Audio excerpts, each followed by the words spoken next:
Ama bax bu qoyunlar deyə bax hamısı qızıl yelin şişəklərdir.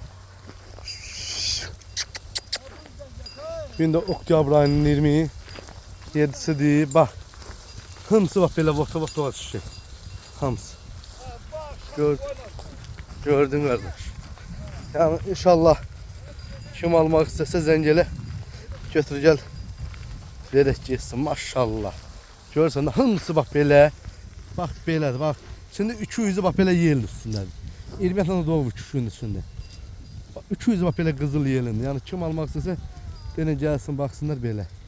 Şişək də mesela bir 300'ü 1-2'dir. 300'ü. Birinci 15 tane içində qoçu var. Sırf belə qan erkək. Görürsünüz bax bu bozların hamısı 1'dir. Maşallah olsun. Maşallah.